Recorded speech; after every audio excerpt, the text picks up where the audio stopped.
Welcome to the capture and storage of tabular data. This presentation is an Ignite-style lightning talk.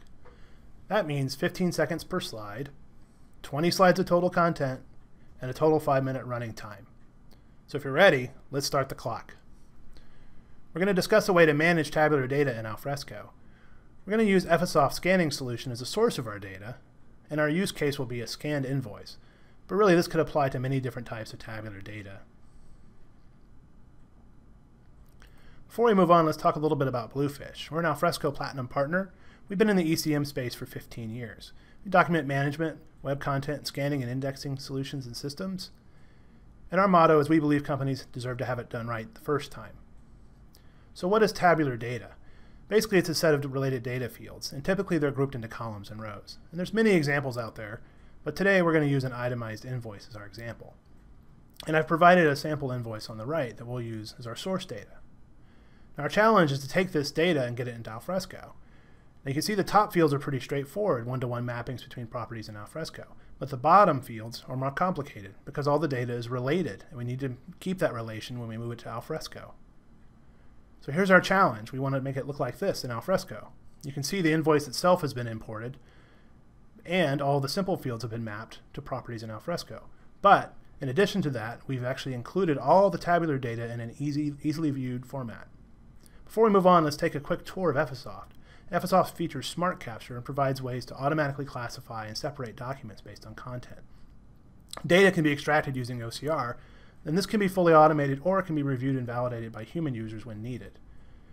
Data can be exported in a variety of ways, and we're going to talk about seamless export to Alfresco. Batch state is maintained by a workflow engine, and the data is in an XML file. Important for us is every module has a Java code hook.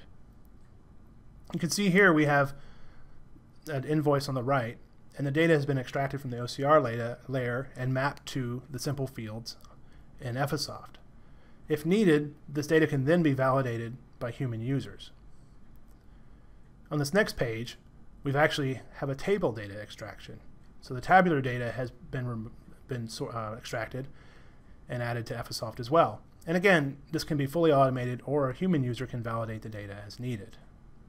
So how might we model this in Alfresco? We could use a brute force approach and have individual properties for every possible field, which is a maintenance nightmare. We could have correlated repeating attributes, where we use Alfresco support for multiple values on properties, but that has problems with null values.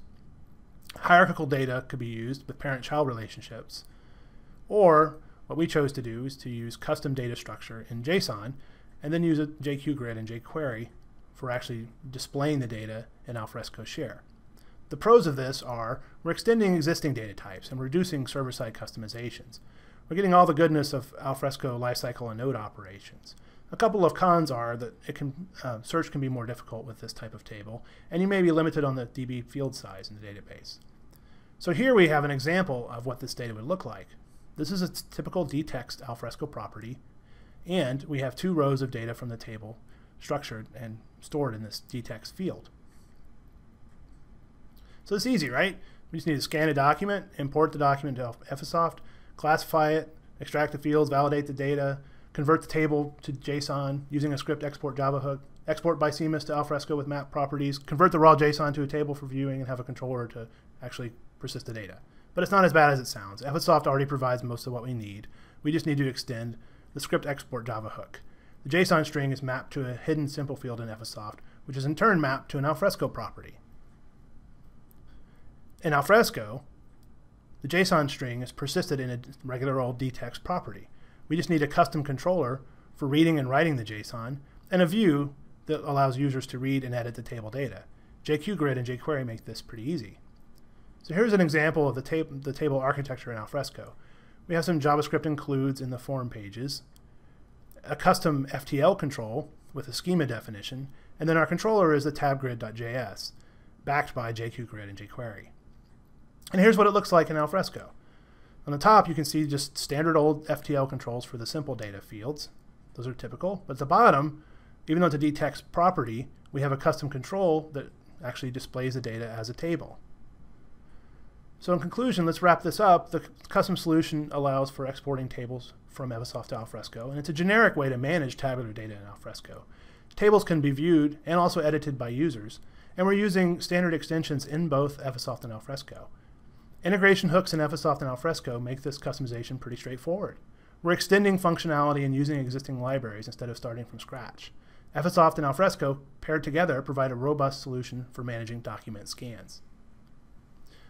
Thanks a lot for watching today. Our contact information is here on the screen. Feel free to reach out to us. Thank you very much.